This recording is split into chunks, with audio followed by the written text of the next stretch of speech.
Hi everyone. Today we're going to talk about jerks and jerk footwork. The first thing we want to talk about again is the ideal receiving position. So an ideal receiving position is going to be accomplished through a big step out and having your back knee down. We want to make sure that that front shin is about 90 degrees right off the floor. So Becca's going to demonstrate one really good receiving position for us just so you can get a sense of what it looks like.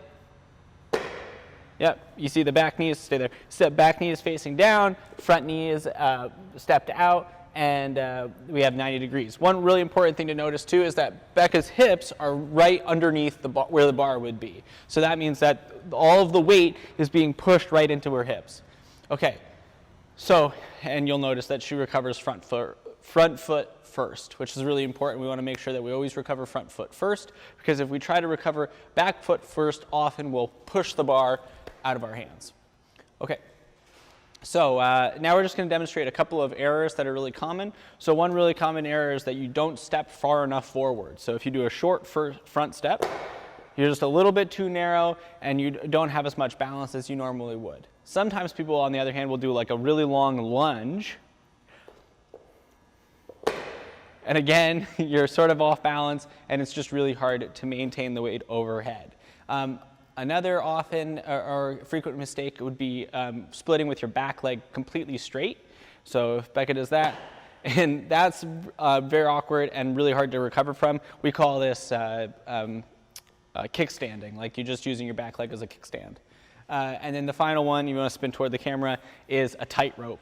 So Becca's going to jerk and you see that her feet are now more in line than they would be otherwise.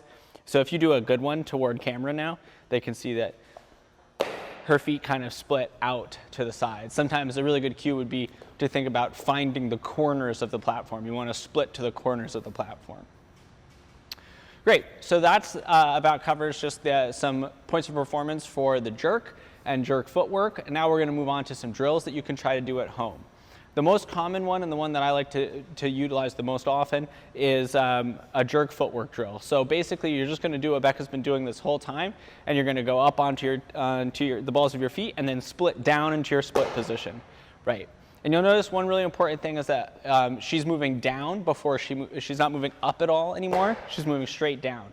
And that's a really good thing to keep practicing even when we don't have barbells in our hands and barbells overhead. So I would recommend people come in, if you're going to do any kind of jerk work, you come in and do 25 to 50 of those right before you start, and that's really going to start ingraining the motor patterns of where your feet want to land.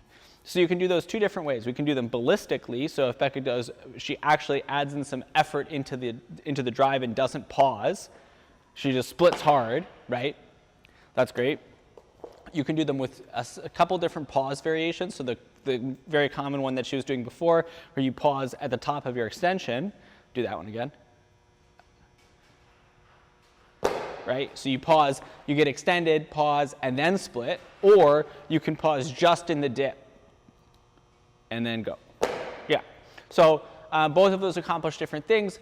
Obviously, the pause and extension is more geared toward making sure that we feel what extension feels like and then we split, whereas dipping in the pause or dipping pausing in the dip allows you to feel what a good dip depth would be, and how you don't want to dip so low that you're in a quarter squat. You want to dip just enough that you feel like you can explode. Another variation is a jerk footwork 2 plates. So Becca's going to set up plates. I would recommend that you set up plates beforehand, so you find where your jerk stance is and then set up the plates after that. Don't just jerk to plates wherever you want. The other thing to remember is that plates tend to slide around. So if you are going to try this drill, absolutely make sure that you don't do them on a sliding surface. So make sure you test it out first. We don't want anybody rolling in the ankles. So this is just going to be jerk footwork, the jerk footwork drill here. And she's going to land on the plates.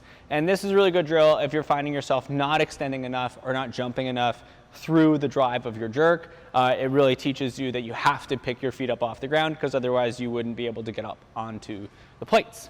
Okay, so we're going to move over here and grab a barbell here now. And of course you can do any of these drills with a PVC pipe. You don't need to do them with a barbell or a broomstick. So next drill will be a jerk drive. So a jerk drive, you're going to descend into your dip and then drive out of the hole but not finish the jerk. It's sort of like the equivalent of a jerk pull, or a pull in a snatch or a clean, but we're just going to do the drive portion of a jerk. So push, and then she's going to extend. Do more. Great. And it's just about getting the bar, letting the bar kind of float off your shoulders and really feeling what it feels like to throw the barbell with your legs, not try to push the barbell with your arms. Then we'll move on to a jerk balance. So Becca's going to come into like sort of just a little bit shallow of a catch or receiving position, and then she's going to heave the barbell off her chest as she steps forward into her ideal jerk position. Go ahead. Great, and this is just a good drill to learn how that catch is supposed to feel and how we're supposed to push and catch the barbell securely. And finally, a personal favorite of mine is the press in split. So you're just going to find your split position and press away. And this is a really good exercise to teach positional awareness during the split, and teaching you how to catch and how to be in a neutral back position and have your hips and your upper back on and locked. So that's all we want to talk about, and all the drills we want to go over today for the jerk. But if you have any questions, feel free to leave them in the comments or shoot me a message online.